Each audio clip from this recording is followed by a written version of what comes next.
Hello students, हमारा जो chapter चल रहा था डैम्प्ड हार्मोनिक ऑसिलेशंस, इसके अंदर हमने प्रीवियस लेक्चर में पढ़ा था कि डैम्पिंग फोर्स क्या होते हैं और जब डैम्पिंग फोर्स किसी ऑसिलेटर पर लग रहे होते हैं तो वहां पर जो मोशन होगा वो कैसा होगा, डैम्प्ड हार्मोनिक मोशन होगा।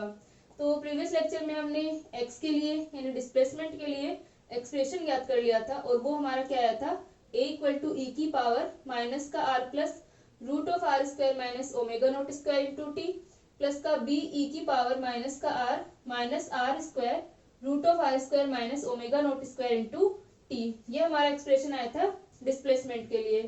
तो यहाँ पर जो हमारे ए और बी हैं वो कांस्टेंट है और इनके मान हम दोलक की जो प्रारंभिक स्थिति होती है उससे हम ज्ञात कर सकते हैं, ऑसिलेटर की इनिशियल कंडीशन से हम इनको ज्ञात कर सकते हैं।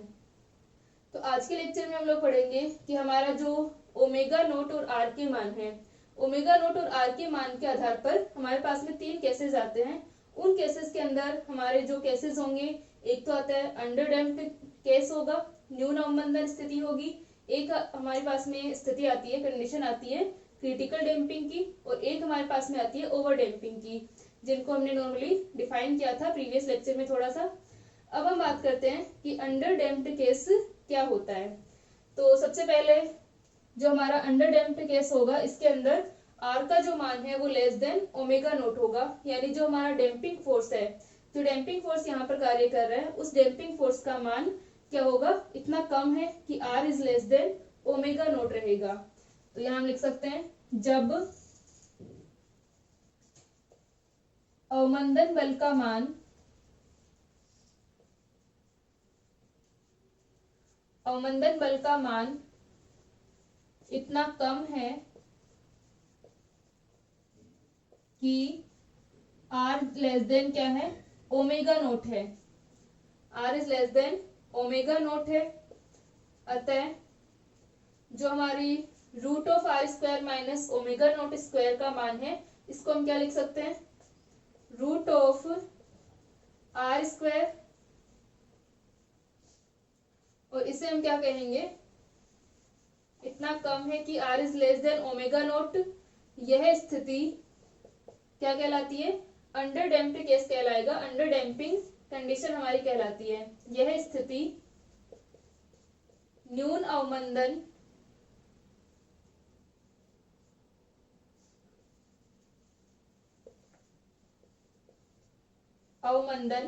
कहलाती है। तो यहाँ पर हम लिख सकते हैं root of R square minus omega naught square. अब हमारा जो R square minus omega naught square है ये क्या होगा, नेगेटिव होगा, क्योंकि आर का मान क्या है, ओमेगा नोट से कम है। तो हम इसे लिख सकते हैं माइनस का रूट 1, यानी हम इसमें से माइनस को कॉमन ले लें और क्या आ जाएगा, root omega naught square minus R square. यहाँ पर हमने क्या किया है, सिंपली माइनस को कॉमन लिया है, तो ये हो गया omega naught square minus R square, और इसका रूट है तो इस रूट -1 को हमने अलग से लिख लिया है। तो ये हमारे पास में आ गया root -1 root of omega naught square minus R square.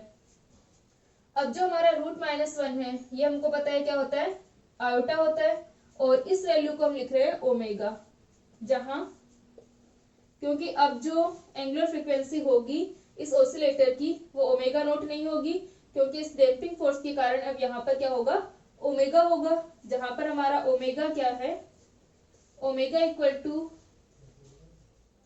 Root of omega naught square minus R square है। तो अब हमारी जो इक्वेशन है डिस्प्लेसमेंट के, जो हमारा समीकरण है वो क्या हो जाएगा, तो हम लिख सकते हैं विस्थापन समीकरण में मान रखने पर, विस्थापन समीकरण में डिस्प्लेसमेंट इक्वेशन में हम मान रखें, समीकरण में मान रखने पर क्या आ जाएगा, x इक्वल टू ए ई की पावर, अब यहाँ पर हमने R square root of R square minus omega naught square का मान निकाला है, ई की पावर माइनस आर टी को हम क्या ले लेते हैं, कॉमन ले लेते हैं, क्योंकि दोनों ही जो हमारी टर्म्स हैं ए और बी वाली टर्म्स हैं, इसके अंदर क्या है, ई की पावर माइनस का आर टी और ई की power root of R square minus omega naught square है, प्लस बी के साथ में भी यही है, ई की पावर माइनस का आर टी और ई की पावर माइनस का root of R square minus omega naught square है।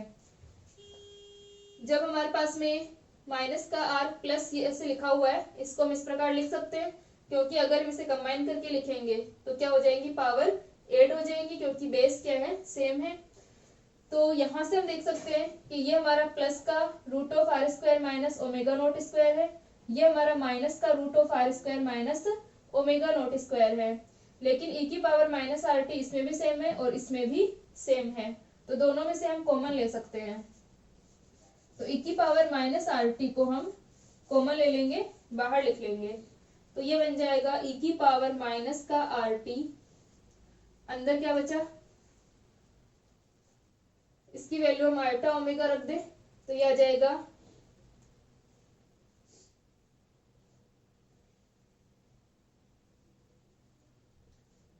ए ई की पावर माइनस का ए की power iota omega T plus B E की पावर माइनस का आयोटा ओमेगा टी। ये हमारी इक्वेशन आ गई, ए ई की power iota omega T plus B E की पावर माइनस का आयोटा ओमेगा टी। और ई की पावर आयोटा थीटा का हमारा एक्सपेंशन क्या होता है, ई की power iota theta equal to होता है cos theta plus iota sine theta. यहाँ पर थीटा की जगह क्या है, आयोटा, ये ओमेगा टी है, यहाँ पर हमारा ई की पावर क्या है, आयोटा ओमेगा टी है। तो जब हमारे पास में ई की पावर प्लस का आयोटा थीटा होता है तो कोस theta plus iota sine theta होता है, और अगर हमारे पास में ई की पावर माइनस का आयोटा थीटा होगा तो कोस थीटा माइनस का आयोटा साइन थीटा आ जाएगा। थीटा की जगह हम रख देंगे ओमेगा टी, तो हमारी इक्वेशन क्या बन जाएगी, x इक्वल टू ई की पावर माइनस का आर टी ए ई की पावर आयोटा ओमेगा टी, तो ये हो गया कोस omega T plus iota sign omega T plus का बी, ये बन जाएगा कोस ओमेगा टी माइनस का आयोटा साइन ओमेगा टी। ये इक्वेशन आ गई। अब यहां से हम देख सकते हैं कि a कोस ओमेगा टी और b कोस ओमेगा टी, तो हम कोस ओमेगा टी को कॉमन ले लें, तो ये बन जाएगा a प्लस बी और प्लस का iota a sign omega T और माइनस का iota b sign omega T. तो आयोटा साइन ओमेगा टी को हम कॉमन ले लेंगे, तो हमारे पास में आ जाएगा a माइनस आयोटा b। तो इसको हम इस प्रकार से लिख सकते हैं, यहां तक लिखो।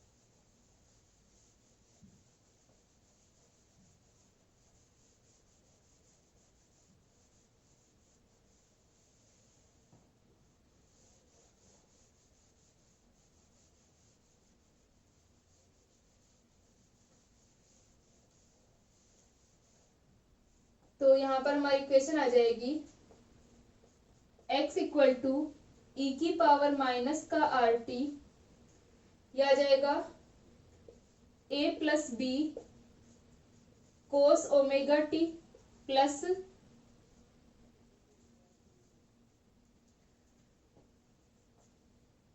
यहाँ पर हमने कॉमन लिया है साइन ओमेगा टी को, तो यह आ जाएगा a minus iota B sine omega T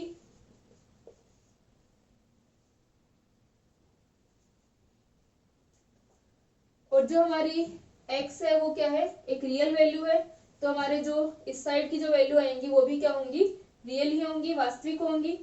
तो यहाँ पर a प्लस बी और a माइनस आयोटा बी को हम कोई रियल वैल्यू मान लेते हैं, तो हमने मान लिया, माना a plus B equal to x naught sine psi और तथा a minus iota b equal to x naught cos psi. हमारे जो a प्लस बी और a माइनस आयोटा बी है, इनको हमने क्या मान लिया, x नॉट साइन साई और x नॉट कोस साई। तो इनका मान हम यहाँ पर रख दें तो x इक्वल टू क्या आ जाएगा, e की पावर माइनस का rt x naught sine psi cos omega t. यहाँ पर जो हमने माना है a plus b x naught sine psi a minus iota b equal to x naught cos psi, इनके स्क्वायर से हम एक्स नोट को ज्ञात कर सकते हैं। तो इस प्रकार हम इनको ये वैल्यू मानते हैं इसकी, इसलिए हमने इसको क्या माना है, एक्स नोट साइन साई और एक्स नोट कोस साई। तो यहाँ से अपने पास में आ गया X naught sine psi cos omega T plus a minus iota b का मान एक्स नोट कोस साई। यहाँ पर हमने इनको एक रियल वैल्यू माना है क्योंकि इसके इक्वल में क्या है, रियल वैल्यू है, तो इनके मान इसी प्रकार से होंगे कि ये सारी वैल्यू क्या हो, मिलकर के रियल ही रहे, क्योंकि इक्वल में रियल है तो ये वाला भी रियल ही होगा। इसलिए हमने a प्लस बी और a माइनस आयोटा बी दोनों के इक्वल में रियल वैल्यूज ही मानी है। तो एक्स नोट कोस साई और ये आ जाएगा sign omega t,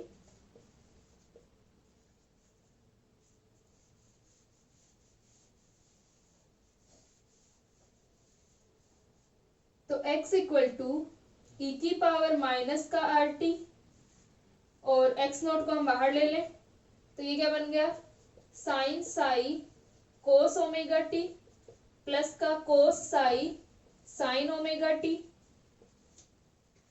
sine psi cos omega T और cos psi sine omega T, ये हमारी किसकी इक्वेशन होती है, साइन ए प्लस बी की। तो हम लिख सकते हैं x equal to x naught e की पावर माइनस का आर टी और ये हो जाएगा sine psi plus omega t. ठीक है, साइन ए प्लस बी की इक्वेशन है तो sine psi plus omega t हमारे पास में इक्वेशन आ गई। तो अब जो हमारा डिस्प्लेसमेंट आ रहा है वो किस प्रकार से आ रहा है, एक्स नोट ई की पावर माइनस का R T sine psi plus omega t आ रहा है।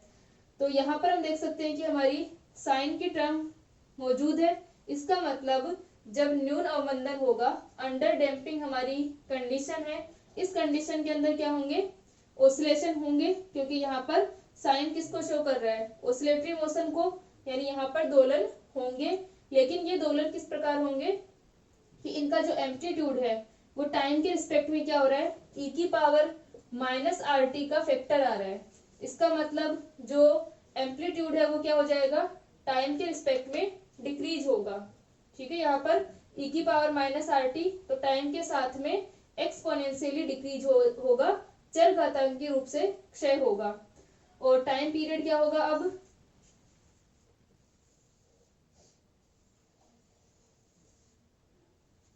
तो यहाँ पर हमारे पास में क्या हो गया कि उपरोक्त समीकरण से स्पष्ट है,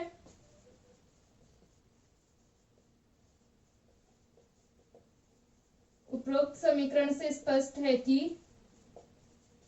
न्यून अवमंदन की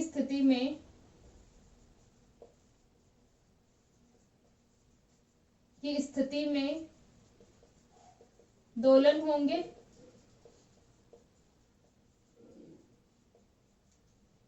तथा आवर्तकाल t, टाइम पीरियड t का मान t इक्वल टू हो जाएगा 2 पाई बाई ओमेगा, और ओमेगा का मान क्या है, 2 pi by omega naught square minus R square. इसका मतलब अब जो टाइम पीरियड आएगा, क्योंकि यहाँ पर पहले क्या था, जब डैम्पिंग नहीं थी तब टाइम पीरियड हमारा क्या होता है, विदाउट डैम्पिंग यानी सिंपल हार्मोनिक ऑसिलेटर का जो हमारा टाइम पीरियड था t equal to 2 pi by omega naught था। अब यहाँ पर ओमेगा नोट में से कोई वैल्यू माइनस हो रही है, इसका मतलब कि ये वाली वैल्यू जो है वो कम है इस ओमेगा नोट से, ओमेगा नोट से ये वाला मान कम है। और जब किसी क्वांटिटी के इक्वल में इस यहाँ पर अपोन में कोई वैल्यू क्या आ रही हो, छोटी आ रही हो, इसका मतलब ये मान क्या होगा, बड़ा होगा। यहाँ पर जो टाइम पीरियड है हमारा वो क्या होगा, ग्रेटर देन होगा इस टाइम पीरियड से, यानी डैम्पिंग के कारण क्या होगा, आवर्तकाल का मान बढ़ जाएगा, टाइम पीरियड का मान बढ़ जाएगा, क्योंकि अब जो हमारा दोलक है, ओसिलेटर है, वो धीरे दोलन करेगा। ठीक है, और अगर टाइम पीरियड का मान बढ़ रहा है, इसका मतलब फ्रीक्वेंसी जो है वो डिक्रीज होगी, आवृत्ति कम होगी। पहले हमारा जो ऑसिलेशन मान लो इस प्रकार से हो रहा था, अब क्या हो गया, टाइम पीरियड कम हो गया, ये बढ़ गया, आवर्तकाल बढ़ गया, इसका मतलब ये धीरे ऑसिलेशन कर रहा है। धीरे ऑसिलेशन करेगा तो यहाँ पर जो फ्रीक्वेंसी है वो क्या हो जाएगी, आवृत्ति जो है वो कम होगी, डिक्रीज होगी। तो हम कह सकते हैं कि न्यून अवमंदन की स्थिति में, अवमंदन की स्थिति में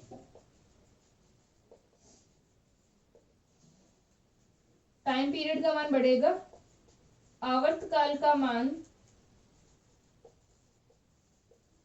बढ़ता है तथा आवृत्ति का मान, या हम कह सकते हैं अर्थात अगर टाइम पीरियड बढ़ रहा है तो आवृत्ति कम होगी, अर्थात आवृत्ति क्या हो जाएगी, कम हो जाएगी। क्योंकि पहले वो फास्ट जब ऑसिलेशन कर रहा था तो मान लो हमारे पास में t इक्वल टू हम कोई भी टाइम ले, 2 सेकेंड ले या 3 सेकेंड कुछ भी, तो क्या हो जाएगा, इस 2 सेकेंड के अंदर वो अपना ऑसिलेशन कंप्लीट कर रहा था। अब उसका टाइम पीरियड बढ़ गया है क्योंकि डैम्पिंग के कारण वो धीरे ऑसिलेशन करने लग गया। तो मान लो अब वो क्या कर रहा है, ज्यादा टाइम ले रहा है, मान लो 4 सेकेंड वो ले रहा है, तो पहले वो 4 सेकेंड के अंदर 2 बार उसने अपना पाथ रिपीट कर लिया। इसका मतलब यहाँ पर क्या थी, फ्रीक्वेंसी 2 टाइम्स थी इस वाली फ्रीक्वेंसी के, क्योंकि अब इसने एक ही बार अपना पाथ कंप्लीट किया है। तो जब टाइम पीरियड बढ़ेगा इसका मतलब आवृत्ति क्या होगी, आवृत्ति क्या है, जो रिपीटेशन हो रहा है वही है अपनी, तो फ्रीक्वेंसी क्या हो जाएगी इस टाइम में, अब डिक्रीज हो जाएगी जब टाइम पीरियड इंक्रीज होगा। तो इस न्यून अवमंदन में अंडर डैम्पिंग केस के अंदर हमारा टाइम पीरियड इंक्रीज हो रहा है, फ्रीक्वेंसी डिक्रीज हो रही है। अब हम बात करें हमारे एम्पलीट्यूड का, अगर हम ग्राफ देखें कि एम्पलीट्यूड किस प्रकार डिक्रीज होगा, इसको लिख लो।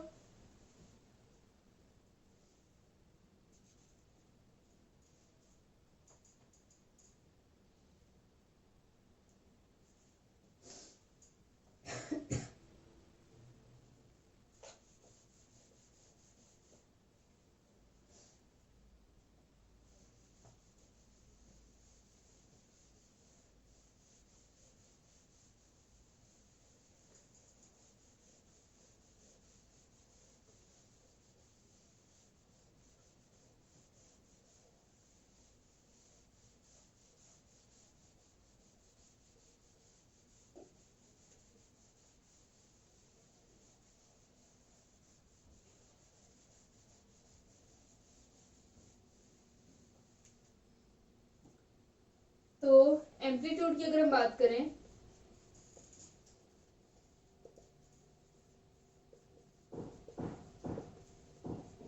आयाम, अगर हम विस्थापन समय आरेख खींचते हैं, डिस्प्लेसमेंट टाइम कर्व अगर हम बनाते हैं,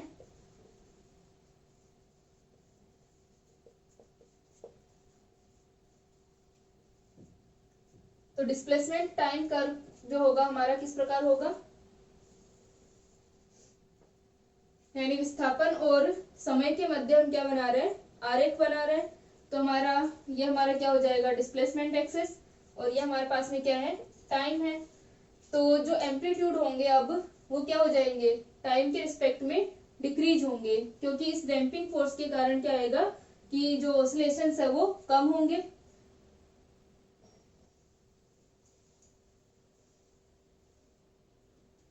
यानी जो एम्पलीट्यूड है वो क्या हो जाएगा, x equal to x naught e की पावर माइनस का आर टी। ये हमारा क्या है, एम्पलीट्यूड को शो कर रहा है, आयाम को। ये क्या होगा, आयाम होगा हमारा x नॉट ई की पावर माइनस आर टी, और वो क्या हो रहा है, डिक्रीज हो रहा है टाइम के रिस्पेक्ट में।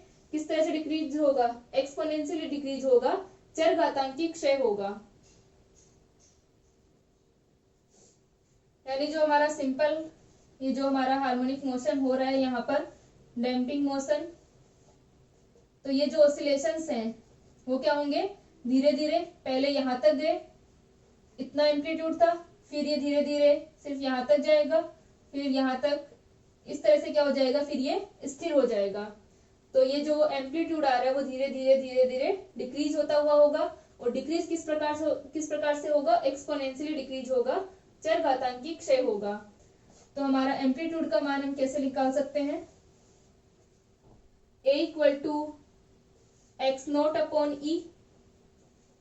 ठीक है, जब हमारा x इक्वल टू हम यहाँ पर a रखें और t इक्वल टू हमारे पास में ये वाली वैल्यू हमारे पास में क्या है 0 यानी डिक्रीज हो रहा है, तो a equal to x naught upon e, और ये हमारा क्या होता है 0.368 एक्स नोट, यानी जब ये वैल्यू हमारी कितनी होगी 36.8%, यानी जब एम्पलीट्यूड जो है अपने प्रारंभिक मान का एक्स नोट का कितना रह जाता है 36.8% रह जाता है, तो वो जो हमारा टाइम आता है उसे हम क्या कहते हैं, विश्रांति काल, रिलैक्सेशन टाइम कहते हैं। रिलैक्सेशन टाइम कैसे निकालेंगे हम, कि जब हमारे पास में जो एम्पलीट्यूड है वो क्या रह जाए, इस प्रारंभिक मान का जो इनिशियल वैल्यू है उसका 36.8% रह जाए, वो टाइम हमारा क्या कहलाएगा, रिलैक्सेशन टाइम, विश्रांति काल कहलाता है। ठीक है, तो यहाँ पर हमारे पास में अंडर डैम्पिंग केस के लिए ये कंडीशन आती है, इस प्रकार से ऑसिलेशंस होंगे। ऑसिलेशन तो यहाँ पर होंगे लेकिन ये टाइम के रिस्पेक्ट में डिक्रीज होंगे। अब हम बात करते हैं सेकंड केस की, क्रिटिकल डैम्पिंग। इसको बना लो।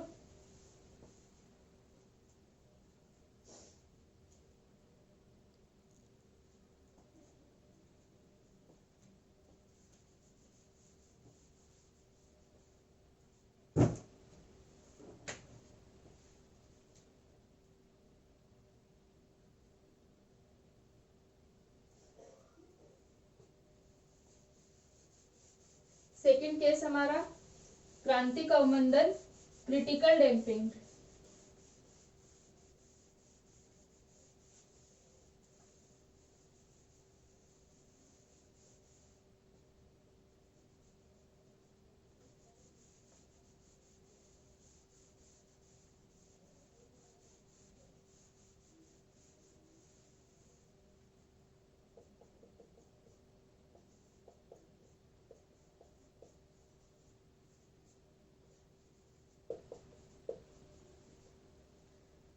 Critical damped case, critical damping.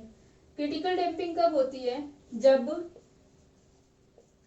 Are approximate क्या हो, ओमेगा नोट के इक्वल हो, यानी आर एग्जैक्टली इक्वल नहीं है ओमेगा नोट के, लेकिन अप्रोक्सीमेट इक्वल है, यानी इनमें बहुत कम डिफरेंस है।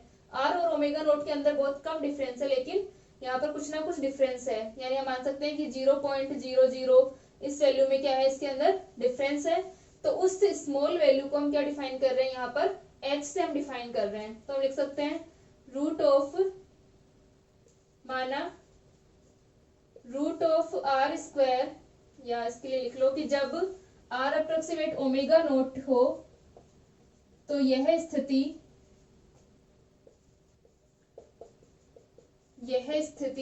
क्या कहलाती है, क्रांतिक अवमंदन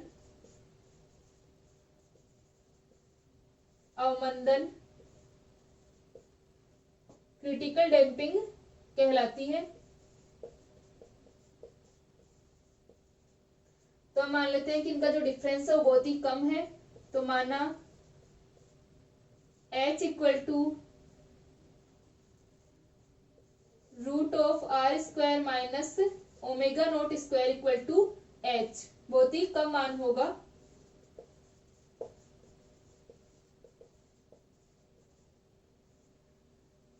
अप्रोक्सीमेट ये क्या है, एक नेग्लिजिबल वैल्यू है, बहुत ही कम डिफरेंस को ये शो कर रहा है। तो यहाँ पर हमारी जो इक्वेशन है विस्थापन समीकरण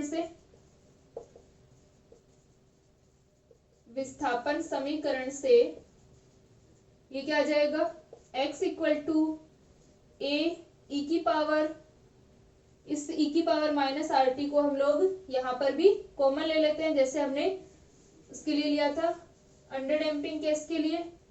तो x इक्वल टू आ जाएगा e की पावर माइनस का आर टी, a e की पावर, इसको हमने क्या मान लिया, h मान लिया, H T plus B E की पावर माइनस का एच टी। और जब हमारा e की पावर में ये वैल्यू बहुत कम होती है तो हम क्या कर सकते हैं, इसको एक्सपेंड कर सकते हैं। तो यहाँ पर हम इसका प्रसार करें तो क्या होगा, x इक्वल टू ई की पावर माइनस का आर टी, a ई की पावर एक्स का एक्सपेंशन क्या होता है 1 plus X plus X square by factorial 2। तो हम इसे लिख सकते हैं 1 प्लस एच टी प्लस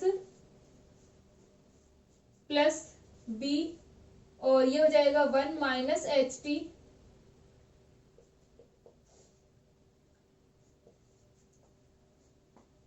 और इसे हम लिख लेते हैं, हम यहाँ पर लिख लेते हैं कि जो हमारी आगे की टर्म्स हैं h का जो स्क्वायर या h का जो क्यूब होगा उन्हें हम क्या कर रहे हैं नेग्लेक्ट कर रहे हैं, क्योंकि h का मान क्या है बहुत कम है। तो हम लिख सकते हैं h का मान बहुत कम होने पर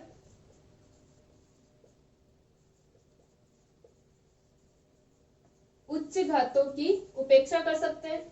हायर टर्म्स को, हायर जो हमारी पावर की टर्म्स होंगी उनको हम नेग्लेक्ट कर सकते हैं।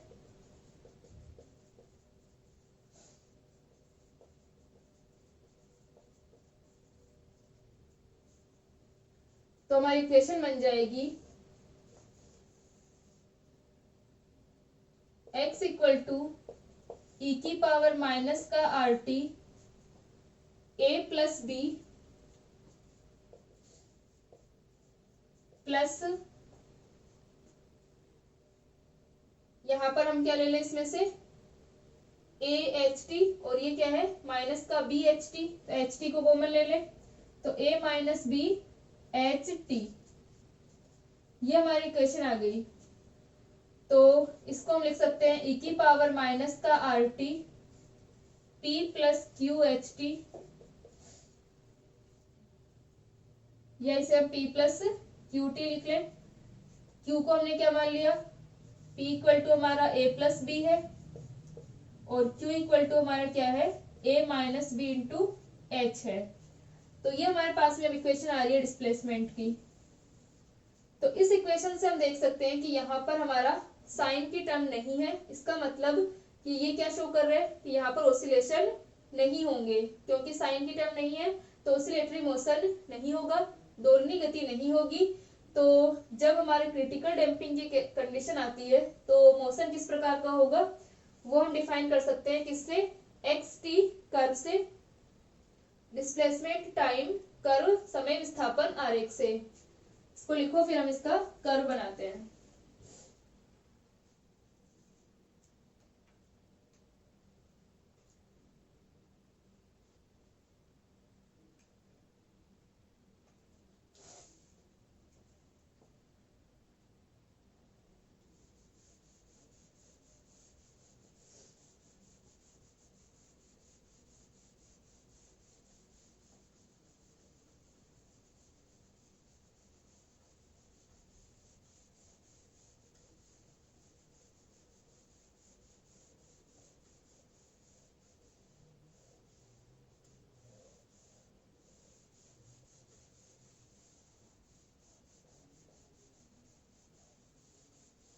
तो हम यहाँ पर लिख सकते हैं कि उपरोक्त समीकरण से स्पष्ट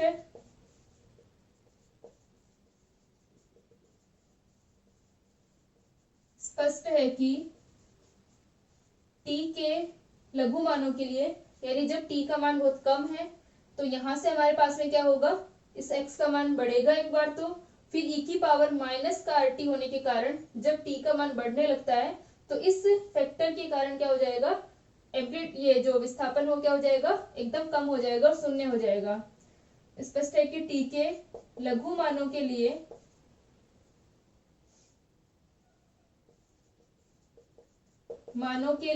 स्मॉल वैल्यूज के लिए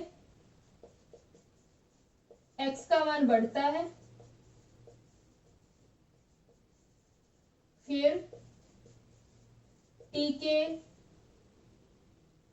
अधिक मानों के लिए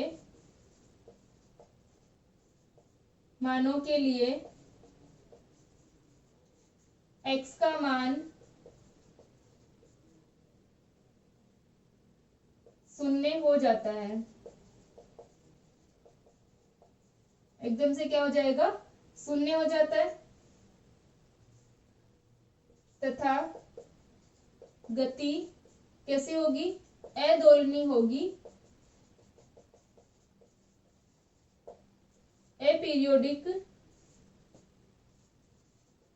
पीरियोडिक होगी। ठीक है, अदोलनी गति यहाँ पर होगी। इसके लिए अगर हम टाइम और इसका ग्राफ बनाते हैं तो हमारे पास में जो कर्व आता है वो कैसा आता है कि एक बार थोड़ा सा यहाँ पर ऑसिलेशन स्टार्ट हुआ और फिर ये अचानक डिक्रीज हो गया। ठीक है, यहाँ पर जब t का मान बहुत कम है, t के लघु मानों के लिए क्या होगा, x का मान एक बार बढ़ेगा और फिर ये अचानक वापस से 0 हो जाएगा। यहाँ पर क्या होगा, ऑसिलेटरी मोशन नहीं होगा, पीरियोडिक मोशन यहाँ पर नहीं होगा, अपीरियोडिक मोशन यहाँ पर होगा, अदोलनी गति यहाँ पर होगी। ठीक है, तो ये हमारे पास में क्या है, अपीरियोडिक मोशन यहाँ पर होगा, अदोलनी गति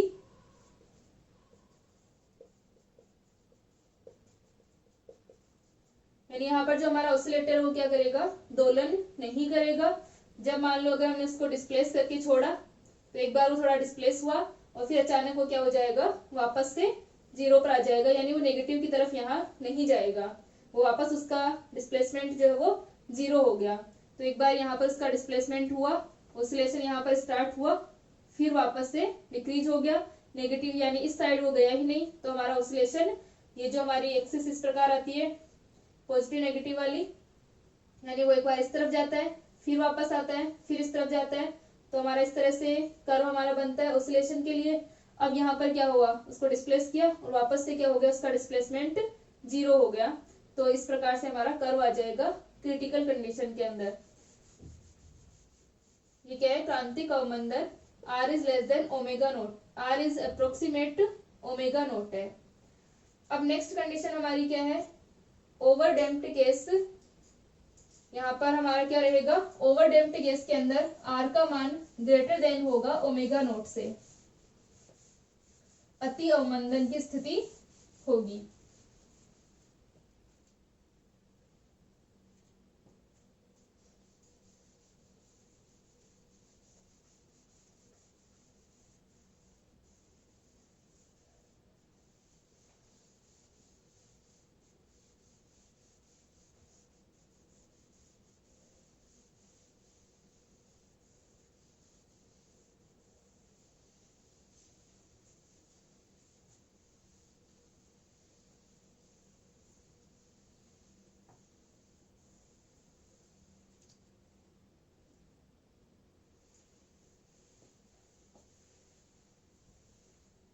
तो थर्ड केस हम पढ़ते हैं, अति अवमंदन।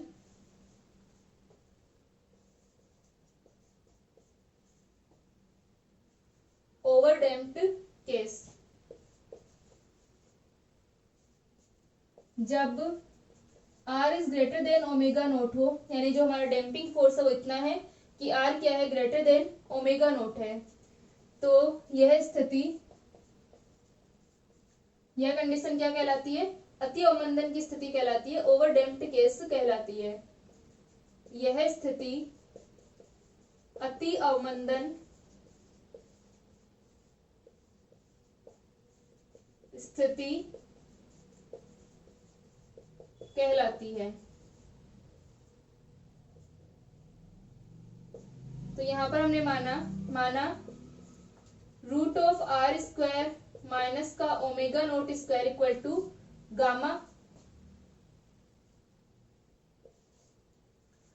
तो हमारी इक्वेशन क्या आ जाएगी, विस्थापन समीकरण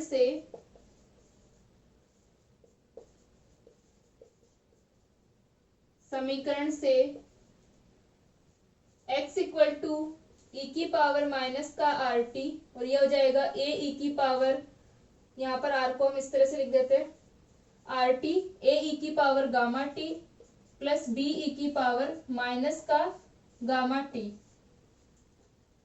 अब यहाँ पर जो हमारी इक्वेशन है, इसको हम एक स्टैंडर्ड इक्वेशन बनाने के लिए इसमें कुछ चेंजेस करते हैं। x इक्वल टू e की पावर माइनस का RT, और इसे हम लिखते हैं a e की power gamma t divided by 2 plus e की power gamma t divided by 2, क्योंकि इन दोनों को ऐड करेंगे तो ये बन जाएगा वापस प्लस b e की पावर माइनस का gamma t divided by 2 plus e की पावर माइनस का गामा t डिवाइडेड बाय 2। ऐसा हम लोग एक स्टैंडर्ड फॉर्म बनाने के लिए कर रहे हैं। प्लस यहाँ पर हमारे पास में e की पावर ओनली पॉजिटिव वाली है, b की इस टर्म में हमारे पास में ओनली नेगेटिव पावर वाले टर्म्स हैं। तो हम क्या करें, इसमें ऐड कर दें और माइनस कर दें नेगेटिव वाले टर्म्स को। यानी हाँ, यहाँ पर हमारे पास में a e की पावर गामा t है, तो हम क्या कर दें, e की power minus gamma t plus कर दे और माइनस कर दे, तो कोई फर्क नहीं पड़ेगा, प्लस माइनस कर रहे हैं। और इस टर्म को भी हम इसकी तरह लिख लें, यानी हाफ हाफ की फॉर्म में। तो हमारा क्या बन जाएगा, a e की पावर माइनस का gamma t divided by 2 plus e की पावर माइनस का गामा t डिवाइडेड बाय 2। और हमने प्लस वाली को लिख लिया, अब हम माइनस वाली को लिख लेते हैं। तो यह आ जाएगा माइनस a e की पावर माइनस का gamma t divided by 2 plus e की पावर माइनस का गामा t डिवाइडेड बाय 2। अब हमारे पास में b का क्या है, b e की पावर माइनस का गामा t है, तो b e की पावर माइनस गामा t, इसमें भी हम क्या करें, प्लस b e की पावर प्लस का गामा t और माइनस b e की पावर गामा t, इसको ऐड कर दिया और माइनस कर दिया और फिर इसको इनकी तरह लिख लिया, हाफ हाफ की फॉर्म में लिख लिया। तो क्या आ जाएगा, प्लस का b e की power gamma t divided by 2 plus e की power gamma t divided by 2, और ये हो जाएगा प्लस का b e की power gamma t divided by 2, plus का लिख लिया, ये माइनस का आ जाएगा, प्लस e की power gamma t divided by 2। ये हमारी इक्वेशन बन गई। अब हम क्या करें, इसमें से इसको इस तरह से लिखें कि हमारे साइन हाइपरबोलिक और कोस हाइपरबोलिक की फॉर्म बन जाएगी यहाँ पर। तो ये हमारी इक्वेशन है, इसको हम लिख सकते हैं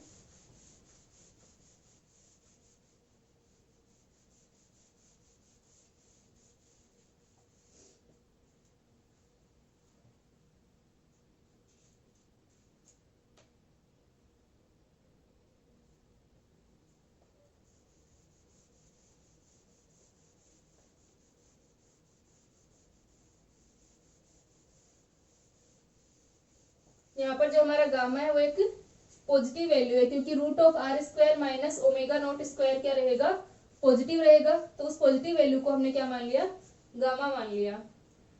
तो अब हमारे पास में आ गया x इक्वल टू e की पावर माइनस का आर टी और a e की power plus gamma T divided by 2, और यहाँ पर क्या है, प्लस ए ई की पावर माइनस का गामा टी डिवाइडेड बाय 2, यानी इस दोनों को हम एक साथ ले रहे हैं। तो इन दोनों को एक साथ लेंगे तो यह आ जाएगा e की power gamma T divided by 2 plus e की पावर माइनस का गामा टी डिवाइडेड बाय 2। इन दोनों को ले लिया हमने, तो a कॉमन आ गया और अंदर अपने पास में ये बच गया। प्लस b के लिए भी हम इस वाली टर्म को ले रहे हैं और इस वाले टर्म को ले रहे हैं। तो b के लिए क्या आ गया, e की power gamma t divided by 2 plus e की पावर माइनस का gamma t divided by 2। Plus अब हम लोग a की इस वाली टर्म को और साथ में क्या ले रहे हैं, a की इस वाली टर्म को ले रहे हैं। तो यहां से अपने पास में क्या आ जाएगा, a e की पावर गामा t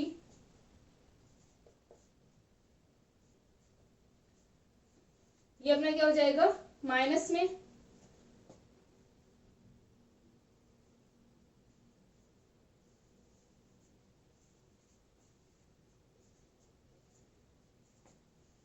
ये अपनी e की पावर गामा टी और a e की पावर माइनस गामा टी, हमने इन दोनों को ले लिया था। अब e की पावर गामा टी और अपने पास में क्या आ गया, e की पावर माइनस का गामा टी, ठीक है। और अब हम ले लेते हैं a e की पावर गामा टी और माइनस का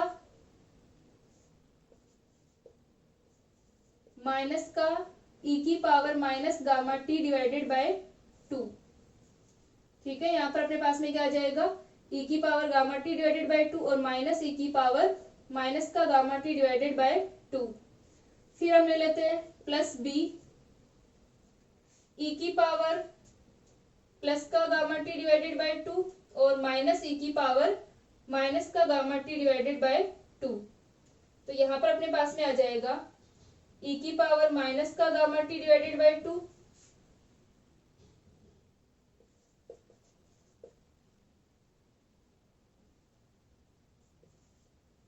और साथ में ही आ जाएगा माइनस का ई की पावर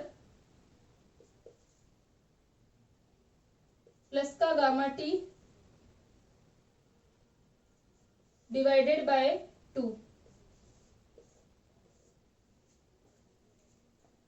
तो यहाँ पर अपने पास में क्या आ रहा है कि ए ई की power gamma T divided by 2 plus ई की पावर माइनस का गामा टी डिवाइडेड बाय 2 और इसमें भी बी के अंदर भी हमारी यही टर्म है।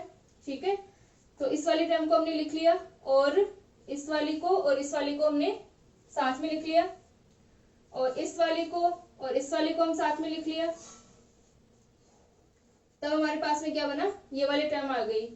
अब जो हमारी ये वाली टर्म थी इसके साथ हमने किसको लिख लिया, बी ई की पावर माइनस का gamma T divided by 2 plus B E की पावर प्लस का गामा टी डिवाइडेड बाय 2।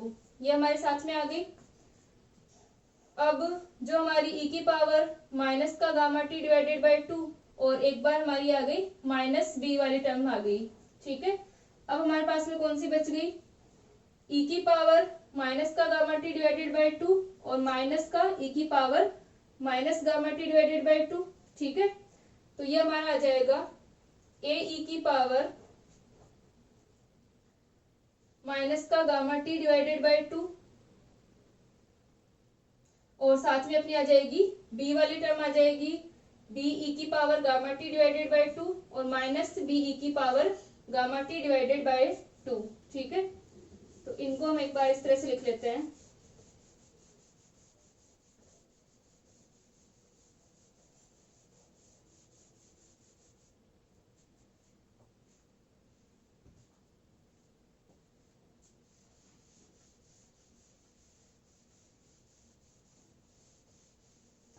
यानी अपने पास में जो टोटल टर्म्स थी वो थी ए ई की power gamma T plus B E की पावर माइनस का गामा टी और इसको हमने लिख लिया था ई की पावर गामा टी प्लस ई की power gamma T divided by 2 और इसको हमने लिख लिया था बी ई की पावर माइनस का गामा टी प्लस ई की पावर माइनस का गामा टी डिवाइडेड बाय 2 और फिर हमने ऐड किया था प्लस ई की पावर गामा टी अपने पास में है, माइनस वाली टर्म को हम ऐड कर रहे थे तो यहाँ पर अपना प्लस ए ई की पावर माइनस का गामा टी और माइनस ए ई की पावर माइनस का गामा टी।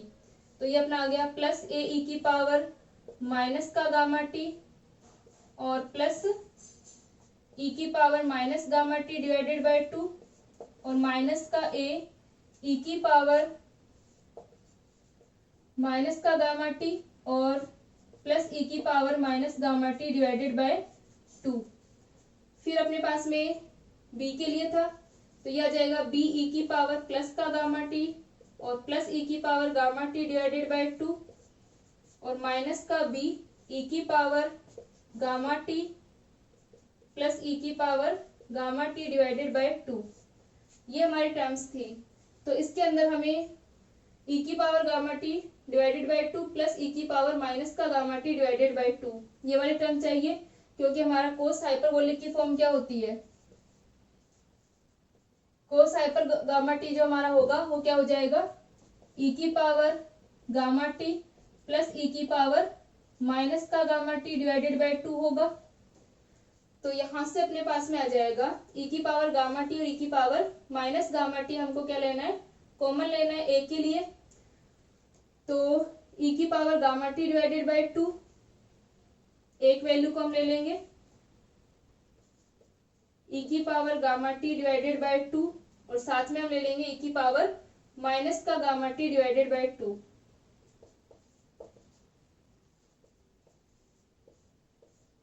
और फिर हमारी ए की पावर जो प्लस का ई की power gamma T divided by 2 है ई की power gamma T divided by 2 और साथ में हमारे पास में आ जाएगा माइनस ई की पावर, यहाँ पर अपने पास में माइनस ई की पावर माइनस का गामा टी डिवाइडेड बाय 2 और एक वैल्यू हमारे पास में आ जाएगी ये प्लस ई की पावर माइनस का गामा टी डिवाइडेड बाय 2 है।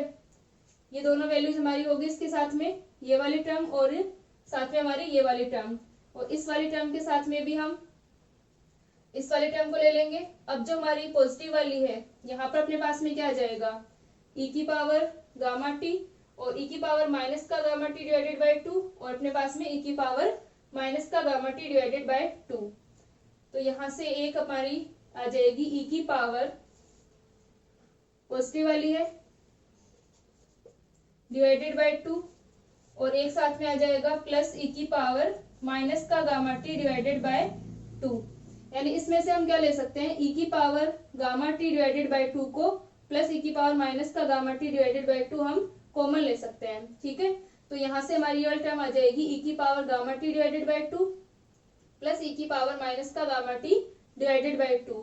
इसी प्रकार से हमारे पास में बी के अंदर आ जाएगा, बी की टर्म को हम साथ में ले लेंगे और ये वाली हमारी टर्म माइनस का गामा टी और प्लस का गामा टी, और जो दूसरी हमारी इक्वेशन होगी इसमें हम क्या रख लेंगे माइनस वाली टर्म्स को साथ में रख लेंगे। तो हमारे पास में क्या बन जाएगा कोस हाइपरबोलिक और साइन हाइपरबोलिक की फॉर्म बन जाएगी। तो इसको हम लिख लेते हैं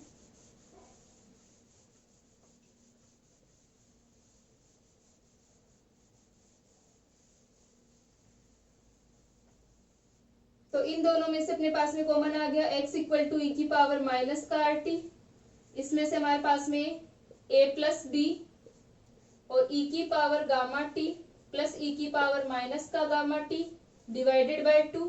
ठीक है, यहाँ से हमारे पास में प्लस वाली को और माइनस वाली को हमने एक साथ रखा और यहाँ पर हमने प्लस वाली को और बीच में माइनस वाले को हम यहाँ पर साथ में रख लेंगे। ठीक है, और इसमें से अपने पास में क्या है कॉमन है e की पावर गामा टी और माइनस ई की पावर माइनस का गामा टी, तो ये अपना आ जाएगा प्लस का a प्लस बी और ये बन जाएगा ई की पावर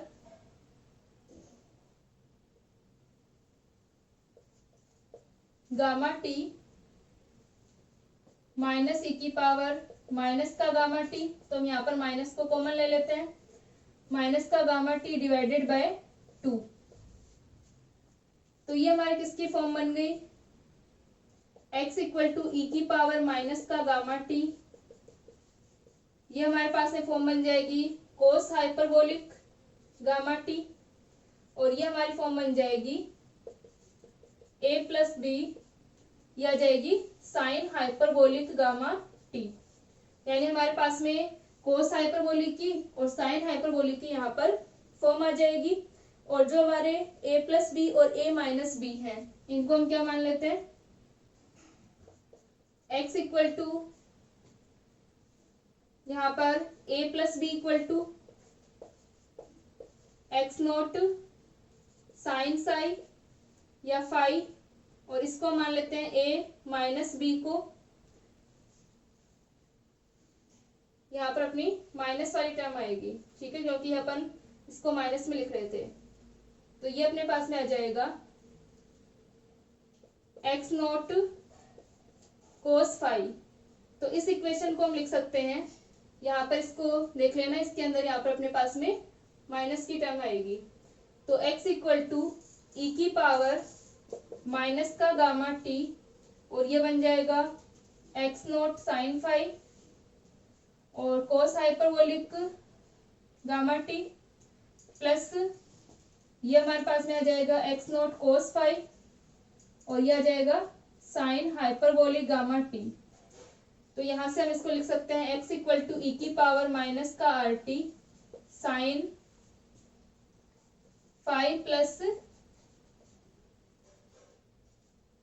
और ये अपने पास में आ जाएगा गामा टी। ठीक है, इनको हम इस फॉर्म में लिख लेंगे, यानी जो हमारी इक्वेशन आएगी वो किस फॉर्म में आएगी हाइपरबोलिक की फॉर्म में आएगी। ठीक है, इसको लिख लो, फिर हम इसका ग्राफ बनाते हैं।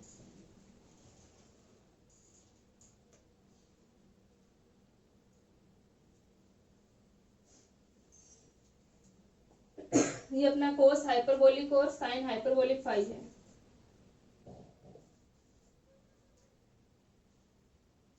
तो ये जो हमारी इक्वेशन आ रही है किसके अंदर आ गई, x इक्वल टू ई की power minus car T sine hyperbolic five plus gamma T की इक्वेशन आ रही है।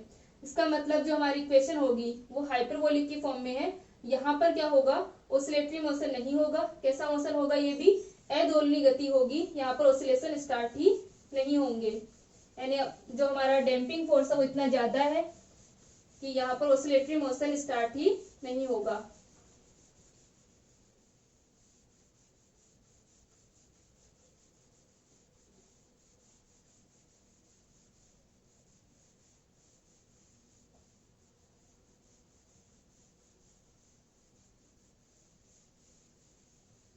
तो अगर यहाँ पर हम x और t के बीच में कर्व बनाए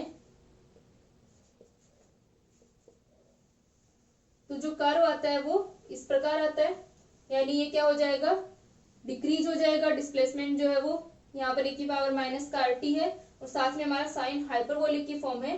तो यहाँ पर क्या होगा, जिस प्रकार से हमारा क्रिटिकल डैम्पिंग के अंदर क्या था, ये इस प्रकार स्टार्ट हो रहा था ऑसिलेशन, यहाँ पर स्टार्ट नहीं होगा, डायरेक्ट ये क्या हो जाएगा, डिक्रीज ही होगा। ठीक है, तो जब r is greater than omega naught है, यानी अति अवमंदन की स्थिति है, तो अति अवमंदन की स्थिति में क्या रहेगा कि ऑसिलेशन यहाँ पर स्टार्ट नहीं होंगे, जो गति होगी वो अदोलनी गति होगी।